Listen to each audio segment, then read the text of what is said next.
হ্যাঁ সেদিনকে খাদিমসে গেছিলাম না, মায়ের জন্য জুতো নিলাম, আমার জন্য একটা জুতো নিলাম, তোমাদের দেখানো হয়নি। মায়েরটা তোমাদের দেখিয়েছি, এটা শুধু আবার একটা গিফট দিয়েছি, পরে দেখাচ্ছি। আমার জুতোটা কি কিনেছি একবার দেখাই। আমার খুব ফ্যান্সি জুতো দরকার ছিল না, একটুখানি অলওয়েজ পরার একটা কমফোর্টেবল দরকার ছিল।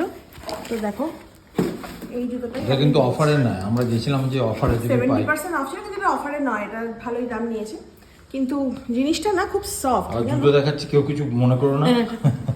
অ্যাকচুয়ালি তোমাদের সাথে সবকিছু শেয়ার করলে আমার বেশ ভালো লাগে, মনটা ওটা পড়ে যাবে, ওটা সরি মনে হয় যেন কোনো বন্ধুর সাথে সবকিছু শেয়ার করছি। এটা দিয়ে বার করে রাখি, এটা পরবো। আর একটা সুন্দর আবার গিফটও দিয়েছে, সুন্দর দুটো কফি মাগ দিয়েছে। পয়লা বৈশাখ স্পেশাল। হ্যাঁ সেলোরি, কিন্তু দেখতে ভালো, কিন্তু দেখো তাই না, তুলে রেখে দেবো। আর আমার বাড়িতে না কাপের মানে অভাব নেই, অজস্র কাপ, অজস্র কাপ। হ্যাঁ বাস। হ্যাঁ এই জুতোটা নিয়েই পরে যাবো।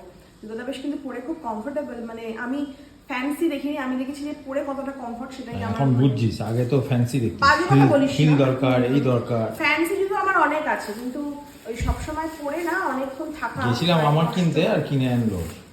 মিথ্যা কথা বলিস না, ও ওখান থেকে নেবে না, ওর নাকি অ্যাডিডাসের একটা কোন জুতো পছন্দ হয়েছিল আমার সাথে গিয়ে। সেটা অনেক দাম, সেটা বুকে তখন ব্যথা আমি লেগেছে আর বলেছিলাম যাবে যে, না, আর কিনবো না, ওই অত দাম আমি দিয়ে বললাম আমি কি, জুতো তাহলে কিনবো। তুমি তখন নিয়ে নাও, নেই দাম আছে, যা দাম আছে ওইটা দিয়ে আমার 7খানা জুতো হবে, 7খানা। তারপর সেদিনকে গেছে, আমি ওখান থেকে আমার খাদিমস থেকে কিনে অ্যাডিডাসে ঢুকেছিলাম, তারপর ওই জুতোটাই আর নেই।